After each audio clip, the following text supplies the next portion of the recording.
Hi, it's Ken Boggle from Living for the Dead, now on Hulu and Disney Plus. And lucky you, you're listening to Hillbilly Horror Story with my buddy Jerry. Enjoy it. Hey guys, welcome to episode 402 of Hillbilly Horror Stories. I'm Jerry. And I'm Tracy. As usual, we want to give a big thank you to all of our military and civil servants all over the world, no matter which country you represent. Special big salute to all the civil servants and emergency people out in Oklahoma and the surrounding states. A lot of tornado damage and stuff out there. So, and of course the 911 workers and cops and everybody, paramedics, everybody was out working their best of their abilities to try to help the people in need. I know they are so busy, and unfortunately I've seen where we're supposed to get another round of tornadoes this week. Not here, but up in Kentucky and a couple places close to there, so I hope that doesn't happen. But we thank you guys so much for the hard work that you put in saving lives, and we just pray for you guys every day. As usual with these shows, we want to mention that if you are struggling with anything in your life right now, whether it be you're having a hard time finding a job, whether you're going through some emotional problems with family, whether it's maybe a divorce, or maybe you just got a child that's, giving you all kinds of issues and you're just having a hard time dealing with. There's a million different things that go on that lead people into a state of depression. And we just want you to know that, please talk to somebody, whether it be us, whether it be our group, whether it be a professional. Just talk to somebody and don't let that stuff fester, because, it's just going to end up being worse and worse on you down the road and lead you down a path that you don't want to be on. That's exactly right. So you guys please reach out to any of us. You can also call the crisis hotline at 988 and text 741-741. We love y'all. I'm wearing my 988 shirt. I know you are. I like that shirt. I do too. All right.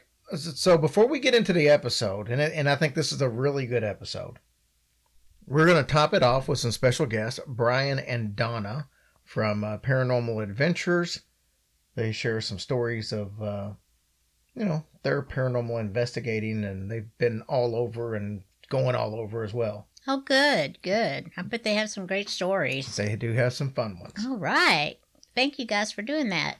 All right, before we get into the story, I'm going to bring something up only because this was a suggestion from a listener. I'm not going to give the name out, so if everybody gets mad, it's not their fault.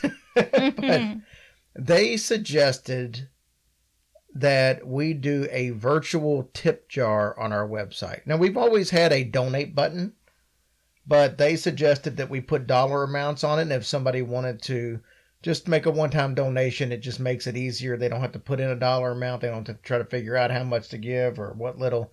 They just pick a box, and it does a donation of a certain amount.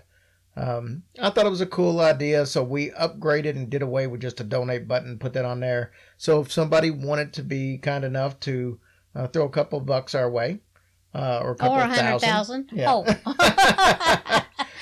So that's on our website, hillbillyhorrorstories.com. It's on the front page. So if you wanted to do that, that would be greatly appreciated. You don't have to, obviously, and we only ask if you are in a situation where you can afford to do so. Don't consider it a have to. Right. All right, Tracy, let's get into the story. So, we occasionally will come back to do a deep dive on a subject that maybe we covered on a short or an earlier episode that we just kind of did a quickie version of. So back in 2019, we did a midweek episode on the Demon of Wizard Clip. It was only about 10 minutes long as far as the story. We had a special guest on that show, so it was a little longer than 10 minutes. But the story that we covered on Wizard Clip was 10 minutes. Oddly enough, though, somebody from the town of Wizard Clip, West Virginia, reached out to us and they asked if they could put that episode into their audio library as far as in their historic archives. And I thought that was pretty damn cool. That is cool. Wow. So, with that being said, I kind of went back, and I don't even know how this got started. Wait, what'd you say? What? You say No. Yeah, we get told them they could. It's got like Leah's hanging. Oh, well, I just assumed that Yeah, I people know. knew that we thought I'm just kidding. something happened this week where it got brought up, and I thought, you know what, we covered that, and I went back and listened to the story that we did, the episode we did, and then I thought, well, that's a pretty cool story. So I started researching it, and there was so much more that we didn't cover on that little mini episode. So we're going to come back, and we're going to do the story justice by giving it a much better episode today. Awesome, because I don't remember that episode. Hey, we could have done it last week, and you wouldn't remember. Well, that's true. All right, this is fun. I think I don't know how I missed all this last time. Sometimes people suggest stories to us, and if it's something that they just give a little bit of background on, I don't go into a deep dive search of it, and I'll find a small article, and then I'll think, okay, this is it. But sometimes those articles don't have everything that goes on, and I think that's what happened with this particular episode. All right, Tracy, so we're going to talk about what may be the very first poltergeist story in the United States. This predates the Bell Witch. Oh, dang. Well, I wonder who made that assumption.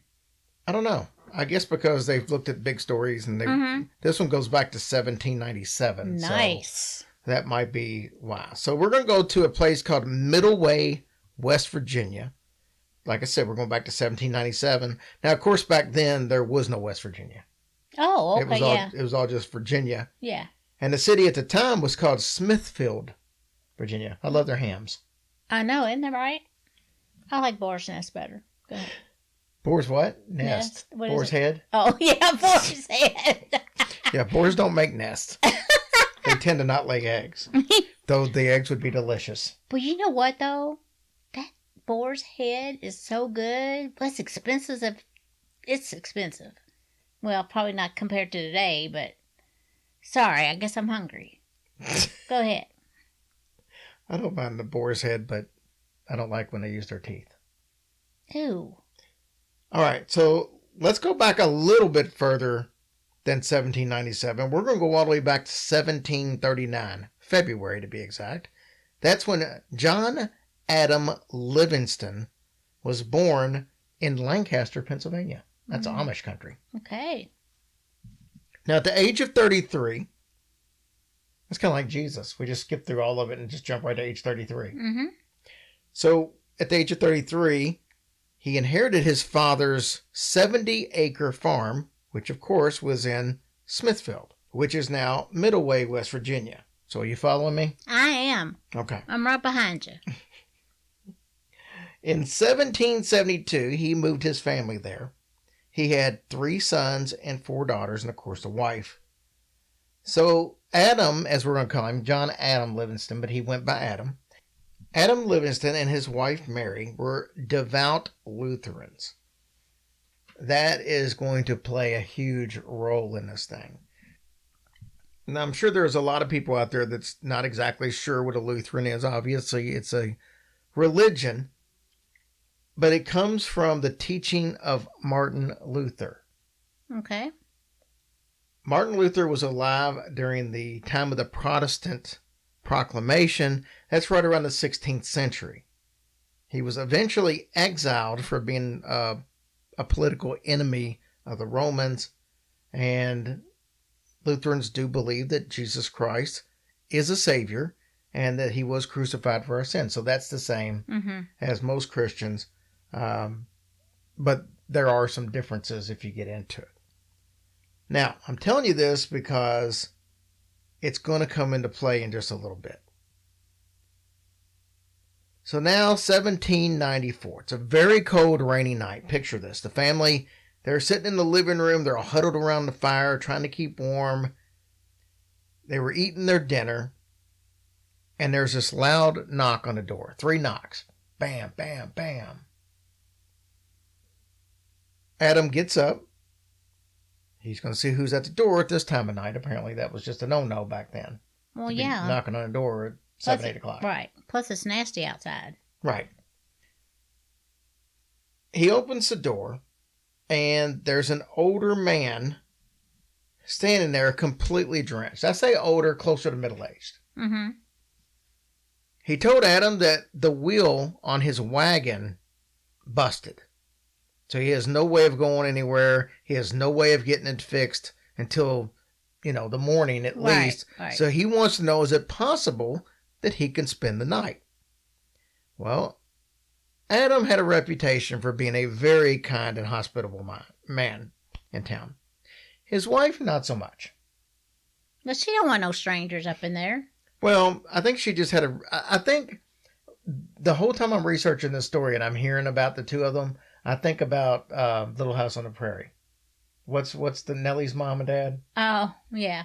That's the kind of way I take it, because she was Yeah. always kind of just hoity-toity, where Right. he was always a little more on the nice side. True So- story. I think their family was kind of like that. Harriet. Is that her name? Yes. Harriet Olsen. Okay.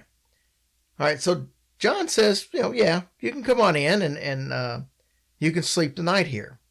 His wife was not happy about this at all. She hardly even made up the temporary bed for the man, and she just kind of rudely showed him to where his sleeping quarters would be. Well, that night, the family was awoken by groaning coming from the man's room. Adam went up to go check on him, and the man said that he knew he was not going to live through the night. Well, John wanted to get a doctor, but the doctor was about 40 miles away, and of course, we've already established that it was storming outside. I mean, had he had any signs that he was, like, maybe shot? I think he coughed a little bit, or had a little bit of a cough, but that was it. Okay. So John's wife wasn't having any thought of him leaving to go get on a wagon and travel 40 miles in the rain. So she told John that, it's not going to happen. I'm sure he's being dramatic, and he'll be fine by the morning, so let's just let it be. Well, the man kept going on about, how much he was in pain. He knew he wasn't going to make it. And he tells both of them that, in fact, he was so bad that he didn't need a doctor. He needed a priest. He needed a Catholic priest to come in and give him his last rites. Well, back then, Lutherans and Catholics didn't exactly see eye to eye. And you thought it was bad asking to go get a doctor.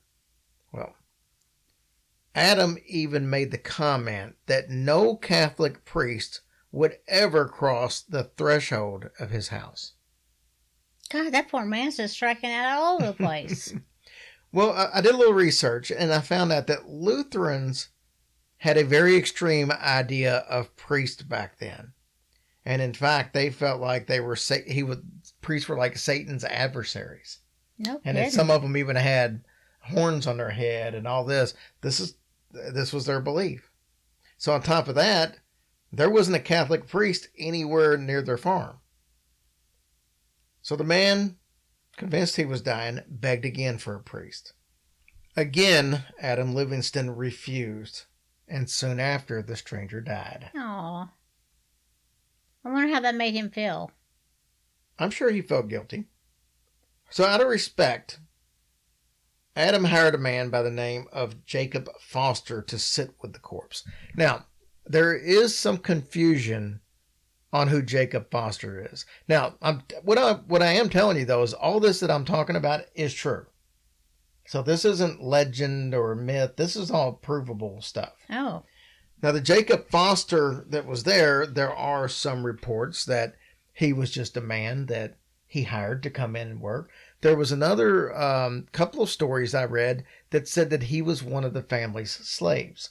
And apparently they moved down to the farm from Pennsylvania because in their area, the whole having slaves thing was really taking a wrong turn. And they were starting to get a lot of pressure about you can't own slaves. You shouldn't own slaves. It's a bad thing. So they moved down to Virginia for that reason. And so that's why some people say that this Jacob Foster guy was actually a slave and not just somebody he hired. But why do you have to hire somebody to sit with the dead man? Why? I don't necessarily know, but that's what happened. So Jacob Foster decides when it's nighttime, he's going to bring in some candles and he's going to put it all around the room so there's light in there where the body's being held.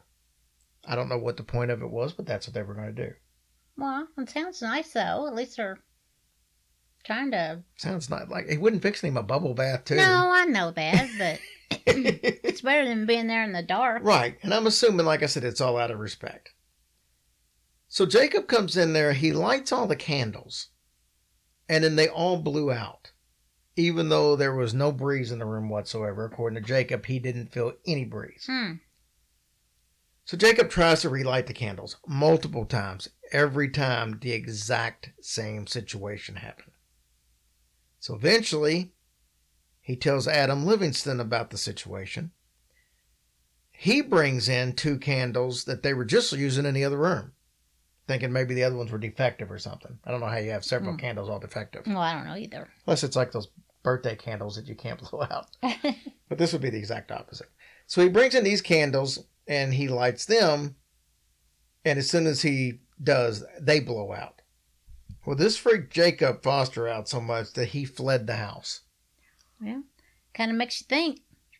You don't want to be sitting there in the dark with a dead person. Right.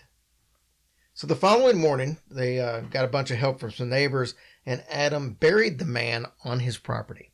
Unfortunately, he was not able to mark the grave properly because the man had no identification.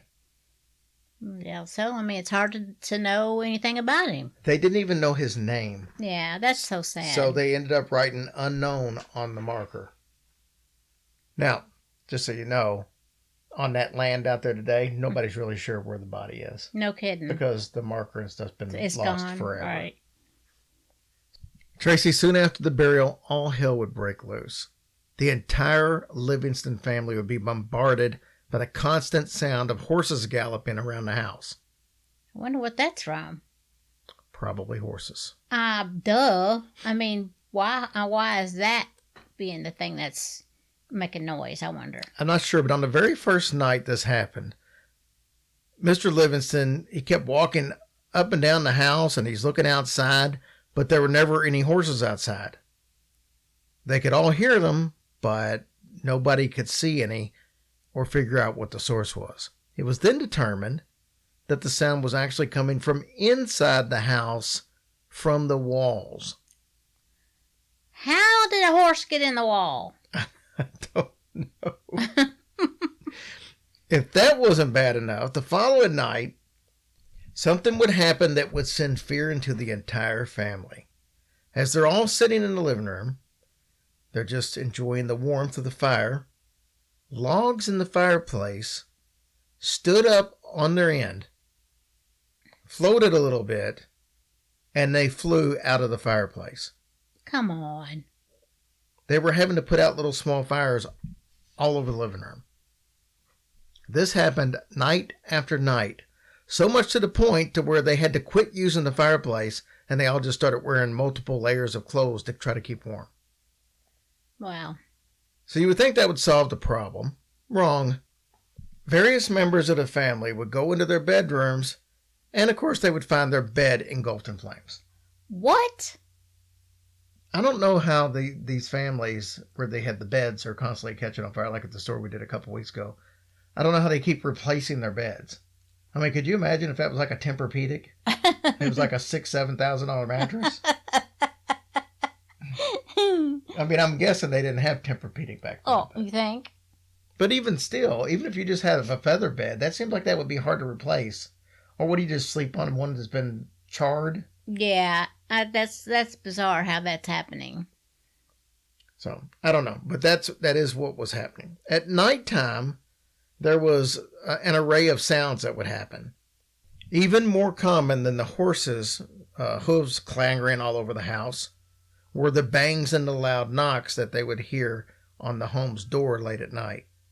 So when Adam would get up to investigate, there would be no one there, as before. Then, the knocking would start to come from inside the walls, just like the horses.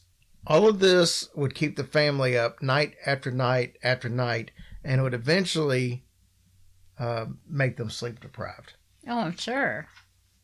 But if you think the family was safe from the paranormal activities during the day, You would be wrong. Because the family claims that they would see furniture move across the room and bash into the walls. Sometimes it would return to its original place, other times that it wouldn't. So they think this was what was happening when they were asleep that was causing the bangs and stuff Yeah, to all the that house. noise, right. Dishes would be thrown from the shelves and crash in the floor right in front of the children, who would obviously scream in fear when this happened. And then... I'd be just like, oh, that's one less plate we have to wash. Right? Yeah. So the activity even stretched outside the house into neighbors' houses. Oh, no. It went into other people's houses? Yes. Well, that's not right. Well, we'll talk about some of those cases in a little bit. This is kind of one of the bigger things that would happen.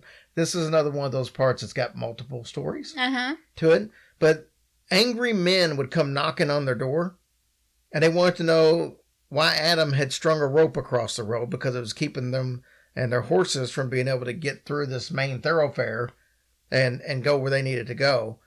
And Adam would tell them, I didn't put a rope across the road. He would go out there and continually move the rope, but it would keep being placed across the road. Right. Now, there's a different version of the story that says that it wasn't a physical rope, but it was an image of a rope that the carriage drivers would see, but wasn't really there. So it was like an illusion. So they would get out, and at one point in time, Adam was like, there's no rope there, grab it. And then when they would reach out to grab it, it would just disappear. So I don't know which's true on that side of the story. Ooh. But one of those two stories is supposed to be true. Well, it's good to let the other people think that they're crazy Right. at this point. So about 4 miles from the Livingstons were the McSherrys. So they were an Irish Catholic family. They too were affected by what was going on. So one day, 2 of their daughters were bleaching a new piece of linen, and they left it out on the grass to dry.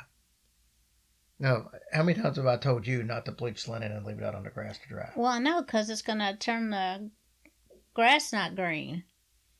The grass not green. Yeah. Okay. Well, they didn't listen. They did it. They turned away just for a second, and this linen was gone. And you got to imagine back during this time, that was a pretty big deal. I'm sure that was an expensive, article back then. 3 weeks later, it was found folded up absolutely in perfect condition, sitting on top of a bush. Well, that's really bizarre. Yeah. But I bet they were happy, though. I'm sure they were, after they got in trouble for 3 weeks over it. But Tracy, there is so much more to cover, and I'll cover that after this quick break from our sponsor. All right, Tracy, when I started this episode, I said that it was about the demon of Wizard Clip. And we're getting ready to find out how Middleway, West Virginia became known as Wizard Clip. This haunting started to become pretty well known in the area. The family thought that they'd been tormented every way possible, but there was still a surprise for them. They started to hear the sound of shears or large scissors. Okay, so wait. Did all the neighbors know they were being tortured by something? Yes. Okay. Yes. And all the neighbors came to the yard because they made milkshakes. So, if you've ever opened and closed a pair of scissors, you know that sound it makes. It's pretty distinct. So that's the sound that they were hearing. No mistaking it. But it wouldn't just be the sound. They started to notice these crescent moon-shaped cuts in all of their fabrics, all around their house. Everything from their clothes to drapes to the fine linens on their table. Everything had all these little crescent cuts in it. Yeah. I don't know what kind of scissors these were, where they make crescent cuts instead of straight. I know. I mean, I would think that would take a little bit longer to do But how annoying is that? Right. Put a star in there or something. So once the area people started hearing about that, well, they started flocking to the house because they wanted to see, what would happen. They wanted to hear these strange clippings and stuff. Men would actually take handkerchiefs out of their pocket, and then they'd find that it had been cut up, even though it was in their pocket. There was even a time when this tailor, he had a new suit to deliver to one of his clients. Mm-hmm. He didn't know what was going on in the area. He was driving to his client, and he actually drove by the house where the Livingstons lived. And when he got to his destination and he pulled out the suit, needless to say, his client was not real happy. It was cut to shreds. And he didn't even know about the situation. Whoa, shoot. Was it cut to shreds or like the other ones? No, it was cut to shreds. There was another woman. She decided to come to the house, and she had a hat on her head, but I guess it was one you could fold up. You know what I mean? More like a beanie or something. She folded it up. She put it in her pocket. And upon leaving, she pulled it out, and it had been cut into different pieces. Damn. There was one funny incident, though. So there was a group of young kids, boys, I should say, wanting to kind of show off for their little girlfriends. Mm-hmm. So they decided they were going to come up there on the property. And they were going to show their girlfriends how brave they were. Well, they started dancing. One of the boys started to go all Zach Bagans and start taunting the Poltergeist.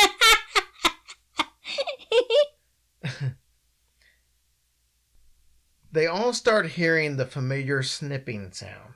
And at that time, the back of the boy's pants fell to the ground, exposing his buttocks.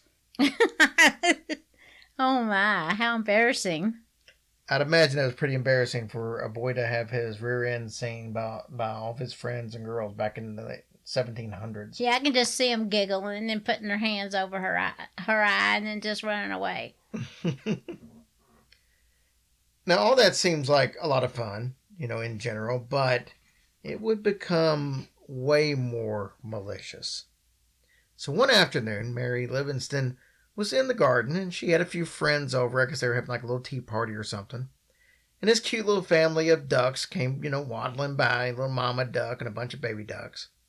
Then came the snipping sound. And right before their eyes, the ducks' heads fell off. Dude, come on. Oh, Instant decapitation. man, that's so sad. And this was not an isolated incident.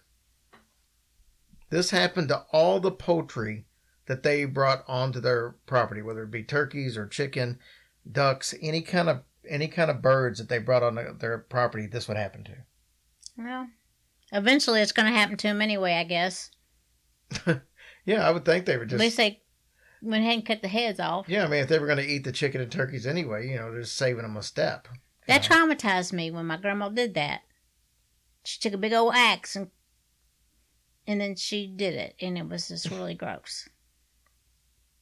Go ahead. All right, so do we understand where the clip part of Wizard Clip came from now? Yes. Okay. But what about the wizard part? Tracy, this is where religion's going to start getting involved a little bit. Because at this time, the Catholics believed that it was demons that were responsible for acts like this, where the Protestants believed that it was witchcraft. Somehow the Livingston family must have invoked the wrath of a witch. And if you look at the type of events that were actually blamed on witches those days, those are very similar to what we would call poltergeist activity today. So, same type of event, just a different entity supposedly responsible for it. The family dealt with the haunting for years and basically just called it a nuisance. Until the fires came back. That's when the barn caught fire and killed all of their livestock. Now this was the straw that broke the dead cattle's back, apparently. I'm surprised they've hung in there that long. Adam realized that he needed to get help because his family was in danger. I mean, when the pets' heads were falling off, I probably would have thought that that was the point where my family was in danger, but yeah, definitely. he waited till they had a barbecue. Adam contacted multiple Protestant ministers to come help. Well, first he spoke to his Lutheran pastor, but was told that they didn't really have the power to, quote, exercise in his favor. The power that had to be received from Jesus Christ and to expel the dark force from his home, they just didn't have it. Well, that's a letdown. He told Adam that the power only exists in the old times. So Adam went back to the drawing board and he tried a few other pastors. But they suggested that maybe this was a mental disorder and not paranormal at all. Okay, well, that's a dumb Because if it's thing. one thing they knew about in the late 1700s, it was mental disorders. Yeah, that was a dumb answer. Or that maybe it was a prank of some sort because, pranks make ducks' heads fall off. Yeah, and they've been doing it for years. You think they get tired at some point. Then he moves on to an Episcopalian minister. He was a Scottish immigrant named Reverend Alexander Balmain. Now, Brother Balmain did attempt to exorcise the house, but that didn't go well, apparently. The spirit supposedly took his prayer book and threw it into the chamber pot. Tracy, bonus points. Do you know what a chamber pot is? No, like a crock pot. A what? A crock pot. No. A crock pot. They didn't have electricity then, so... Oh, dang. That would have been... We could have put it over fire. A chamber pot is... well, let's just put it this way. Have you ever heard the phrase, didn't have a pot to piss in? Oh, yeah. That's what a chamber pot was. They peed in it? And they pooped in it. Oh. When it was... Not everybody could afford one, but the people that had it a little better, a little more money... They had chamber pots, so if they didn't feel like going outside when it was 10 degrees, they could just stay inside and use their nice little chamber pot. Oh, it must be a thing, because I just watched an episode of Horrors today, and that's what she did, pooped in a pot. That is not the same thing. Oh. That's just being lazy and a mental disorder. Well, yeah. Yeah. No, you're not arguing on that one. No. So that's what happened. So it basically took it and threw it into a pot full of piss, or at least one that had piss or poop in it at one point. So that's not very respectful. That's where his Bible went. No, that's an awful thing to do. After this, several Lutheran pastors decide, you know what, we're going to come and help. Even though we kind of ignored you right from the very beginning and said we couldn't help, we're going to help. It was a lot like that movie we watched last night where the priest couldn't help, and then he did come in and help and get his head twisted and broke. So when these Lutheran pastors showed up, they were actually chased away with rocks and bricks, and they were threatened by an invisible entity. That's not being very neighborly. No, it's not. Just saying. So the church basically was no help. Adam talked to a magic practitioner in the area. This wasn't successful either. Either these practitioners wouldn't help, or they would just give Adam the tools to perform the ritual, and he'd have to do it himself. But those tools, or those little herbs, or whatever they gave him, they would also get thrown in the chamber pot.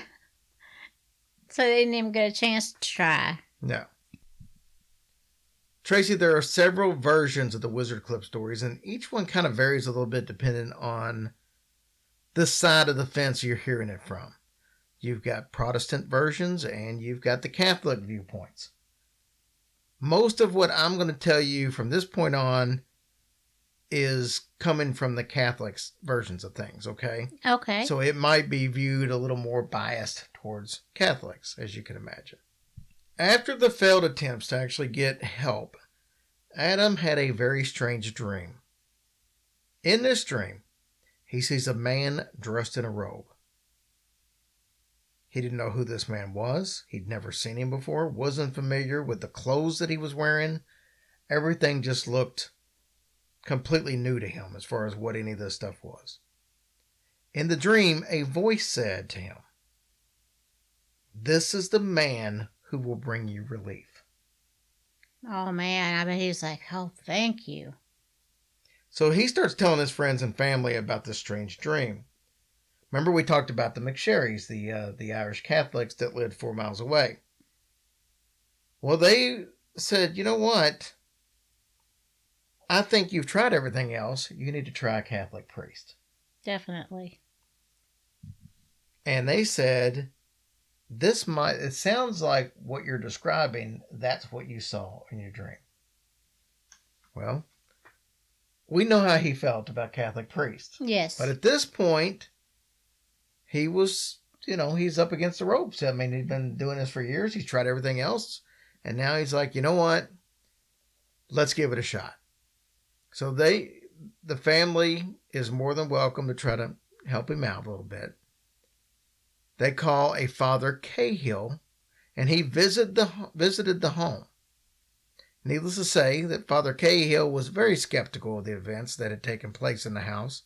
He wasn't familiar with all the stories and stuff going on, and he's not one to just believe anything somebody comes to him and says, hey, the house is possessed, whatever the case is. So regardless, he agreed to see if he could help.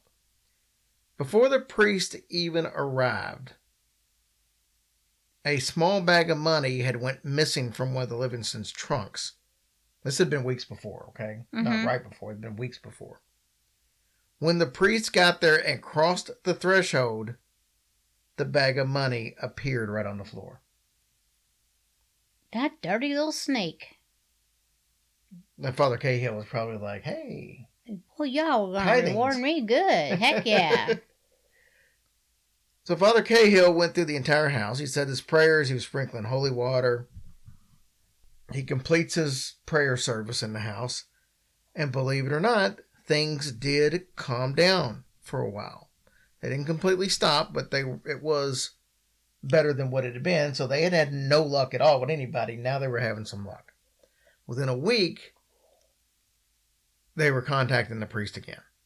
The fact that Father Cahill had been able to get some activities stopped at least gave the family some hope. So when Father Cahill saw how terrified the family was for the second time, he got the church to actually approve an exorcism. Now initially, it was to be performed by a Father Bradley, but because he became so terrified by the paranormal activity that was going on while he was trying to read the exorcism rites, he sent for Father Cahill to assist him. Now, as far as the Catholic Church was concerned, the exorcism was successful. But was it? Mm-hmm. Well, Mary Livingston wrote a letter that was actually printed in a local newspaper. She says in the letter basically that the exorcism was not successful. She said that the home was still plagued by strange activity. And this is when others, many of whom were actually connected to the church, began to blame Mary, claiming that she was behind what was going on and she'd been playing a cruel trick on her husband for many years. So we're back to that again. Yeah. Not long after the exorcism, another stranger came knocking on the door. Tracy, I don't think I'd be opening the door for any more strangers. Well, I don't think so. Last time they opened the door for a stranger, all hell broke loose. Well, I think this is sounding like her revenge for letting him in the first place. Well, this man was disheveled. He had no shoes on. He said he was on his way to visit a friend. And when he was offered some shoes, he said, "Oh, I don't need them because where I'm from, it's neither hot nor cold." Interesting. He then said that he was to teach the family the way to the Father, and he stayed with them for about 3 days. Most of the time, he taught them about the Catholic faith, and he was basically trying to convert them over, and apparently he was pretty successful. So the man eventually left after the 3 days. Adam later referred to the encounter as a visit from an angel. Something pleasant. Awesome. Well, that might have led to the next incident. Oh, man. So a few weeks later, Adam saw a strange glowing light. It was in the corner of the room. But what really surprised Adam is when the light began to talk. The light claimed to be there to teach him about his new faith, Catholicism. It explained that it was once alive just like him, but it would not allow Adam to see what it looked like till the end of Adam's life. Well, what good is that? I guess it's just like every other religious being. You're not going to find out what they look like till you meet your maker. In some Catholic takes on this story, the light is seen as a positive source. And then basically to offer support and protect the family. Okay? Mm-hmm. But Tracy, I have a hard time seeing it this way because this thing, this light, or this voice as they like to call it, would bark orders at them to pray day after day. It would wake them up in the middle of the night for prayer sessions. It told them that it was vital for them to fast for 40 days on multiple occasions. And eventually, the family got tired of this. I mean, wouldn't they die if they didn't eat for 40 days? I think you could make it 40 days without eating. You have to drink. But I think you could probably make it 40 days, depending on how much, if you were a little healthier than others. Yeah. But, yeah, I mean, I that would be crazy. So they got tired of it, huh? Yep. Then the voice would scream at them. It claimed to be channeling the voice of those in purgatory, and that the family's praying was the only way to save their lost souls. That's no pressure. Yeah, right. On some occasions, the sound of the voice would completely change. Sometimes it would claim to be a dead relative. And much like the poltergeist activity they experienced, it had the ability to control fire. Tracy had even burned a cross into a goatskin vest. It's... Another time it burned a handprint into a shirt right before the family's eyes. Now, it wasn't just the Livingstons. The McSherry's family was also starting to get some activity down the road there. See if any of this sounds familiar. One night, a Protestant priest showed up at the McSherry's door seeking shelter from the storm. Oh. The family was kept awake all night by the sounds of loud, clanging footsteps. The priest, though, slept soundly all night and claims to have not heard anything. Well, shortly after the priest left, Adam comes moseying on down the walkway there, and he knocks on the McSherry's door. He tells the McSherry's that, hey, you know that voice that's kind of at my house? It told me that God had disturbed them last night for harboring a minister of the devil. Wow. Well, Lily didn't like that answer either. So even though he wasn't there, the voice had told him that something had went on at the McSherry's the night before. You think he's just getting bored with that family and moving on? Maybe so. So one evening, Miss McSherry was placing her infant in the crib when the crib started violently shaking. It was rocking from side to side at an alarming pace. Is that where the song came from? The Cradle Will Rock by Van Halen? No, Rocking My Baby in the Treetop. No, because I don't think there was a crib up there. I think it was just in the bow. When the bow breaks, the cradle will fall. That's right. So I guess that makes sense. Well, of course, after this happens, again, the voice gave Adam a message to pass on to the McSherrys. It claimed that the devil was trying to destroy the child, as it knew it would become its enemy one day. Oddly enough, that little boy did grow up to be a reverend. No way. Yes. Good for him. The voice became increasingly cruel to the family. It would hide food. And this is one of my favorites. It would turn a meaty soup into water. That's what it said. No flavor, is what you're trying to say. Right. I mean, it is a good idea to stay hydrated. So it then chastised Mary for not bowing to the Catholic Church rules. It lectured her and the family about sins such as vanity. Mirrors would actually break if the members of the family looked into it too long. Oh, that would be a problem. The voice would then be blamed for inflicting physical pain on the family. One time, Adam's son refused to do some chores, and his knee swelled up. It doesn't sound like much, but an infection kept him in his bed for 18 months. Whoa. The voice declared that the boy had suffered enough, and he instantly got better. One day, Adam was bent over with intense stomach pains. He says it was the pain from the souls trapped in purgatory. On another occasion, an apparition of an arm appeared and slapped him across the face for no reason. The voice would speak out of upcoming deaths and reveal family secrets and sins. That's not cool. It would know of events that happened miles away that didn't have time to even travel back to the family.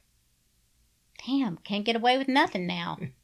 At one point, the voice claimed that Mary was going to die in her home. So anytime Mary got sick, she'd go to a friend's house or a family member's house. Oh. She's like, I'm not dying in this home. Mary did finally die, though, in her home. She did. Yes, she did. Adam remained faithful to the Catholic Church and donated the majority of his land to the Catholic Church. Very nice. He lived on the very edge of the land for years and eventually moved back to Pennsylvania. He claims that the voice remained with him for 17 years before leaving, and in 5 years after it left, Adam died. I have no idea, obviously, if it did finally show itself to him or not. So so are you saying it followed him to Pennsylvania? I don't know how long it was that he moved to Pennsylvania before he died. It might have left him beforehand, but he said it was with him from the time it started for 17 years. That's a miserable life. And Tracy, the land that he donated is still owned by the Catholic Church today, and it's in an area known as Priestfield. Oh. So that's the land where all that took place. That's the story of the Demon of Wizard Clip properly done. Man, oh man, that's a lot. About 45 minutes as opposed to 10 minutes the last time. Yeah, I don't know how he survived that without going insane, honestly. Who says he didn't? Well, I guess he might have. But might have been what that little voice was. Yeah. Wow. I can't believe it stayed with him that whole time until he passed. Yep. I mean, that's not a happy life. No, it's not. And that's a shame. All right, Tracy, so what do we got going on over there? Obviously, I want to touch on a couple of things. Again, the cruise is coming up, rapidly approaching. Has to be paid for by July. So if you've already been making payments and still got some payments to go, remember that deadline. And if you want to jump on board now, you're going to have to pay most of it up front. Yeah. If not all of it. I'm looking forward to it for sure. Yes, we are very excited about it.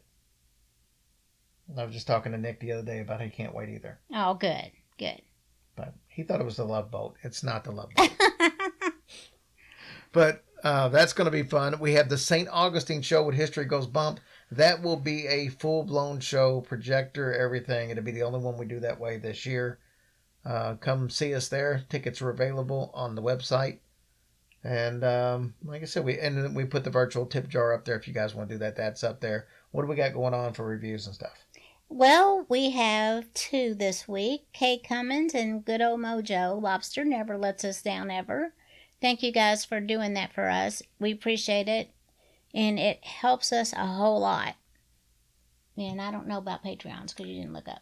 I looked it up. We didn't have any. Oh. We didn't have any new ones for this week. All right, so let's go ahead and listen to our buddies from Paranormal Adventures, Brian and Donna. Hey guys, I've got a couple of special guests on tonight. I've got Brian Kramer and Donna Lyman from Paranormal Adventures. And these guys, they go all over the place. As a matter of fact, the website is paranormaladventures.us. And I think the .us is kind of fitting because when you were telling me, Brian, about some of the places you guys have been, it literally is all over the US. So tell me a little bit about the group itself, how it got started, and what do you think your main accomplishment has been so far after starting the group? Well, the group is really just the people who are interested in this stuff. That's really it. We do host investigations. We just hosted one last weekend in Brooksville, Florida, at the most quote haunted location in Florida. It's just about people getting together. I don't really post that much evidence at the moment. I'm hundreds of pages behind in getting stuff together. I have it all logged, but just interesting stories for the moment. When I get the actual website up and running, I have a lot of tips and stuff that we can share with people based on our experiences. That's really what it is. And in terms of all over the place, I think we're up to about 8 different states right now, over 200 and probably 20 investigations. Nice. So Donna, how long have you been with the group? As long as Brian, I guess we've been doing it now a couple of years. We We just started 3 years ago, actually, practically to the day. And then Brian had, in the last couple of years, put the group together. It's really because I got tired of a couple of paid investigations we were on. These guys like to overcrowd them, which just breeds contamination in your evidence. And I just resented it. And I'm usually not a follower. I've always been an organizer. So as I started organizing my own stuff, so I couldn't complain to anybody but myself. So you're talking about more like the public investigations where, hey, everybody come out to the Sally house and there's 50 people and they all paid a certain dollar amount to be there. That's what you're talking about, right? Yeah, we do some Yeah. of those. I mean, we do, we've only hosted probably less than 10 times out of the 200 plus investigations. But, if there's someplace good that we can help people get into and not have what I would call a paranormal gangbang, where it's just how much money can I get from these people? I resent it. So when I do an investigation, when we host one, it's going to be very limited, very small, and I know what works and what doesn't. We're usually like 10 to 12 people maximum. So wherever we are, we're not overcrowded, not everybody's on everybody's toes. Everybody's able to do their investigation and not have all kinds of noise and contamination with their evidence. The other thing we do, it's always BYOE, bring your own equipment. I'm not here to teach you. No offense. That's not what we're doing. And the other thing I can't stand when you go to these things is listening to 45 minutes of a lecture of where I am. I can do my own research to where I am. I know where I paid for. I don't need to hear you talk. You paid to investigate. Like the one we did, I basically do a 5-minute introduction, if that much. This is where we are. I'll send everybody links of where we're going. You want to come to investigate. You didn't come to hear me talk, because I hate that when I go to something. What's the main reason that you got into paranormal investigation? Some people it's to find the truth of an existence beyond this plane. For some people, it's to help other people. What reasons did you guys get into the paranormal field? Well, Brian for many, many years was watching Ghost Adventures. And she I'm mocked. sorry. It's a show called Ghost Adventures. They're very popular. No, And I used to think I'm it aware. was just stupid. I'm like, how could you watch? It looks just so stupid. And then, I started getting into a little bit, and then No, it really wasn't it. I mean, Yes, first it of all, was. she mocked the crap out of me. She literally would walk out of my son and I watching the show. And I didn't really believe in anything. I didn't think these people were lying. I didn't really think one way or the other about the manufacturing evidence. I gave it really no thought. I thought it was interesting. But then the show Paranormal Caught on Camera came on. That intrigued Donna. And that's where she said, wow, this might look like fun. And then we went on our first organized investigation. And I got my own evidence at a cemetery on Halloween in Tampa, my very first EVP. And that literally was what changed. I didn't, like I said, I didn't believe in anything. That changed my mind completely, because I couldn't, as Donna's heard me say 100 times, I couldn't argue with myself. I know there was nobody in that entire cemetery. And I know I got a voice on my recorder that came out of nowhere. it really just started out for fun, just to see, what we can get, if we can get anything. And then it just kind of grew from there. So now do you ever take on investigations like residential where somebody calls and says, hey, I'm having an issue. Can you help out? Yes, you do those absolutely. too? Yeah, we've done several homes all over Florida. We were in Stark, Florida. We were in Ocala. We were supposed to do another one in St. Augustine. We're actually going back to Savannah to a bed and breakfast who remain unnamed that we stayed at a few months ago. I picked it because it was from the 1800s. It had no publicized history of being haunted. And I really try to specialize in finding places that nobody thinks about. And we walked in the door in our room, and in 2 minutes, I had my equipment set up. And they said Donna's name in 2 minutes because we always introduce ourselves. And in 2 minutes, they said her name. And the next day, the ceiling fan light went on by itself at 7 o'clock in the morning. I thought I rolled over the fan, but the remote was on the table. And that morning at breakfast, I told the person, because I didn't advertise there were investigators, in case they would tell me no. I told him what happened. He goes, "Hey, we have ghosts here." So he was so excited about having us there. He made us investigate the house a bit. And he just asked us literally 2 weeks ago to come spend 3 days. He's literally not booking anybody. We're going to have the entire place to ourselves to investigate the whole place for 3 days. So yeah, That sounds like fun. it's going to be great. They've had guests in the last month or so, 3 separate guests, different times, all have experiences. You guys just finished up an investigation over the weekend, right? Yeah, Brooklyn. Brooksville. Yeah. The May Stringer House, which we've been to a couple of times. Super haunted, great evidence there. They have an attic that is really, really creepy. And we've gotten some good evidence up there. So there was one gentleman that was with us, and he, after being there a couple hours, he came down from the attic, like running, scooting down the stairs, going, there was a voice, and that voice told me to get out. So I'm leaving. Goodbye. And of course, us being And us. we ran upstairs. Exactly. So he's running out the door, you're running up the stairs. Right. And all I said was no refunds. Yeah. Yeah. Yeah. Nice. You're there to investigate. You don't want to run away from it. You kind of run to it. Yeah. And that's the picture. I know I sent you that screenshot of Donna sitting with a little figure in the kids' room on the XLS camera that clearly nobody doubts that's some little person sitting behind her holding what looks like a teddy bear. Yeah. And in the doorway, which I didn't even see for weeks, it appears to be the part of a person standing in the doorway, their outline against the doorway watching us. When I asked the administrator, they said, "Oh, we capture people in that doorway a lot." So that was pretty crazy. And actually, I saw what I believe was my very first shadow figure last weekend. Nice. Yes. So how did that make you feel, seeing a shadow figure for the first time? I still get goosebumps right now. I thankfully had a body camera on and my full spectrum camera. Since we're preparing for our trip on the West Coast on Wednesday, I haven't even thought about looking at any of that. But when I confirmed with the person who's in charge of that museum on that Monday we came back, I said, "I think I saw something walk from the dining room to the doctor's office." She said, "Oh, that's the doctor. I've seen him for 20 years. So the fact that somebody else saw the same thing I did, even if I didn't capture it, I know I saw somebody. I saw the legs and the full figure. It was crazy. But some people consider shadow figures to not be humans at one time. They're more of a different type of entity. What's your take on shadow figures? I don't really have one. I'll take whatever I get. It's okay by me. I don't need to define it. I'm not here to analyze this stuff.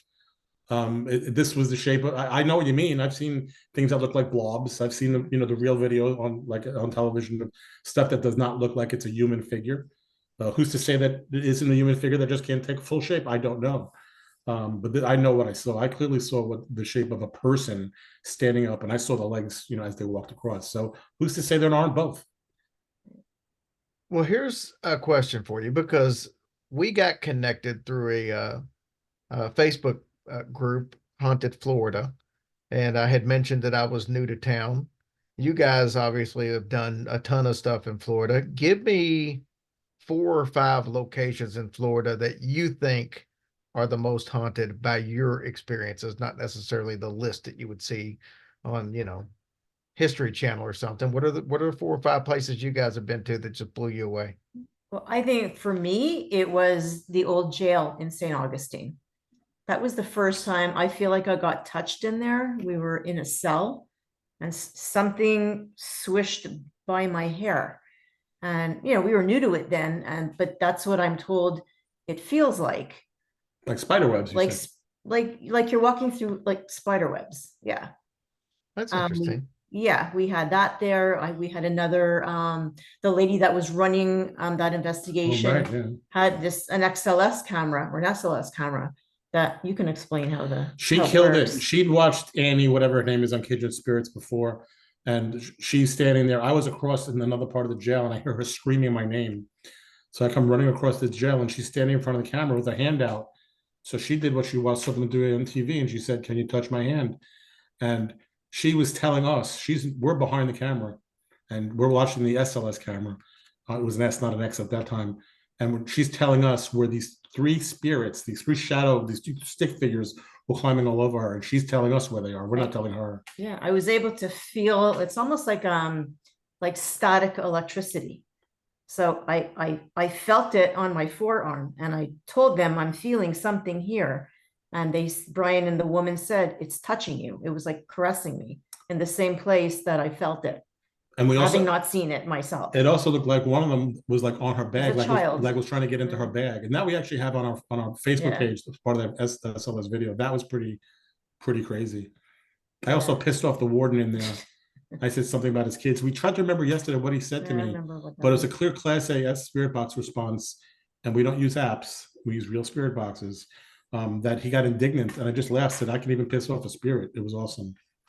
In answer to your question, we've gotten some really good stuff. We try to not stick to the.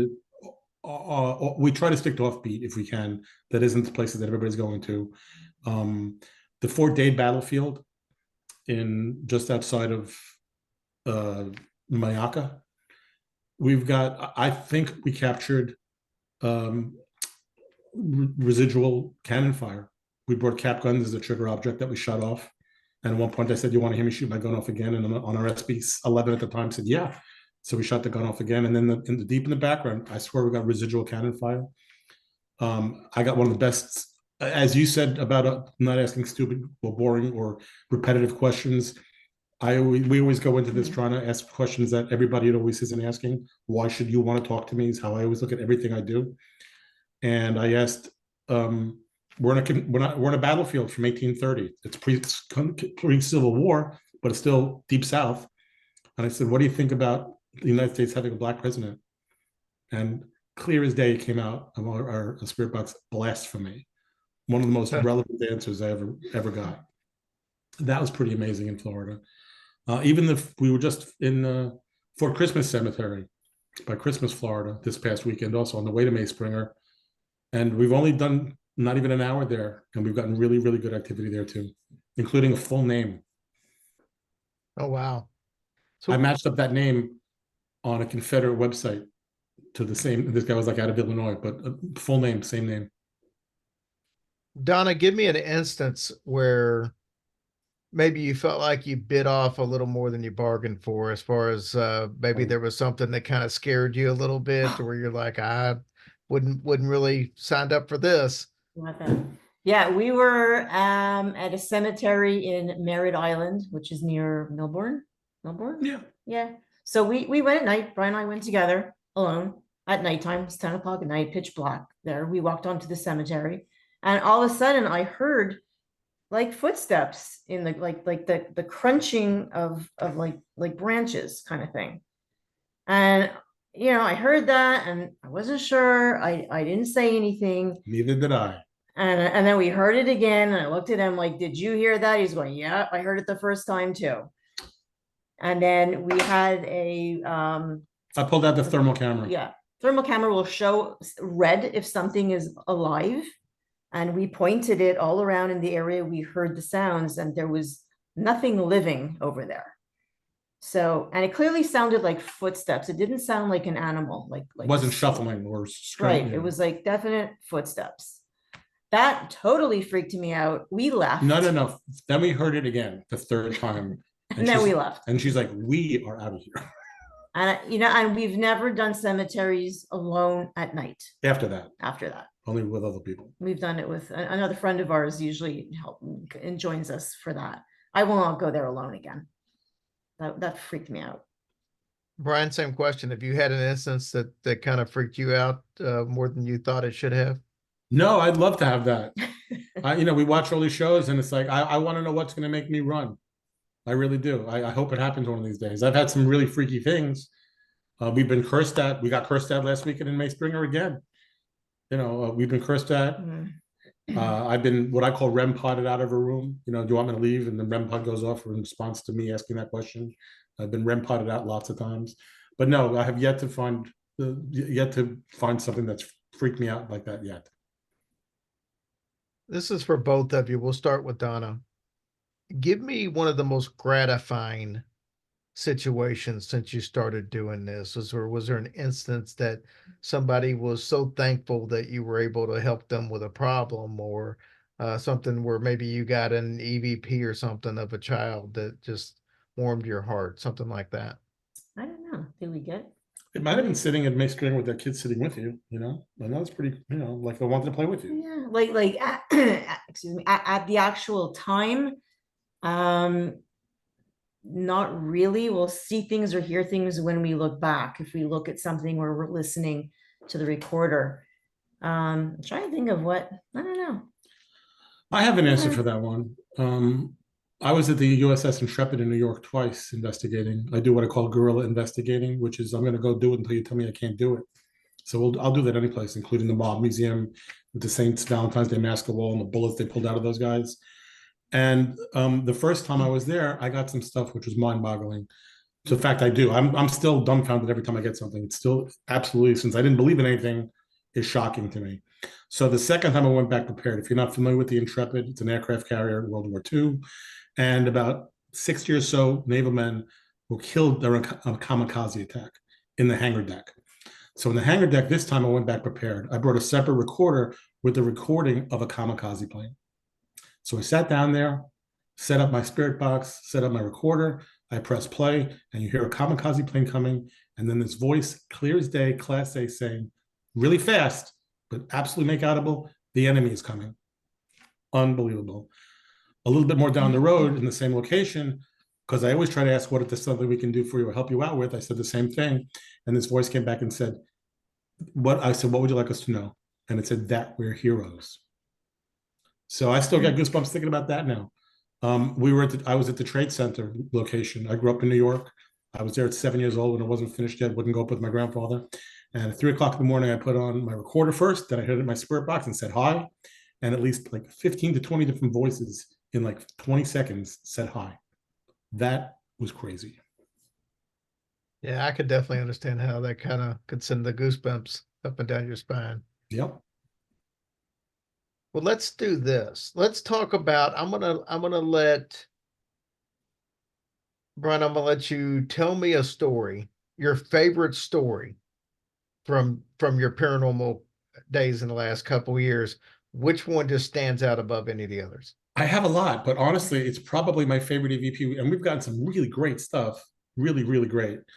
But Ghost Town? Yeah. Oh my God. Yeah. We were in Utah at the Grafton Ghost Town, which is where they shot Butch Cassidy and Sundance Kid. Sun drops keep falling in my head. It's literally that location. Mm-hmm. Buildings are still there.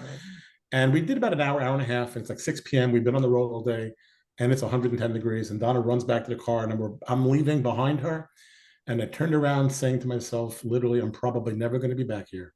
I turned on my recorder and I said, this place must be really spooky at night. Turned off my recorder, jumped in the car, pressed play. And this was absolutely on our page. And you can hear this. It is so clear. You can hear it another floor away. Donna heard it a floor away on Saturday when I played it for some other people. And I just said, this place must be really spooky at night. And this voice just goes, oh yeah. What an EVP. Yeah, that was crazy. I mean, it's literally somebody standing right next to me answering me. Unbelievable. That's one. I'm going to give you one quick one. I know you said one. We were at a fort outside Savannah. It was the last stop of Sherman on his march to the sea. And the Union had overtook the Confederates. And I said, there must be a lot of Confederates here. And this voice with a Southern drawl on my spirit box said, they're not. Just like that. I'm like, wow, I got a freaking soldier standing right next to me responding. Unbelievable. Nice. Well, guys, tell everybody how they can keep up with you on social media, or how they can contact you if they need to. What's the best way? Well, you can find me on Facebook directly, Brian Kramer. There's a cartoon of me. That's if you want to send me a direct message. Our group is Paranormal Adventures.us. That's our Instagram and our Facebook page. There's a space between adventures.us just for compliance purposes. So it might be easier just to find me personally with my cartoon with my Ray-Ban sunglasses on. And that's probably the best way if you want to join the group or keep up with us or come with us on an investigation. Just bring your own equipment. Yep. Awesome. Thank you guys so much for coming on and spending some time with us. Thank you Thank for you. having us. All right, guys, that wraps it up for us this week. Thank you so much for everything you do for us, and we'll talk to you soon. Have a blessed week. We love you guys.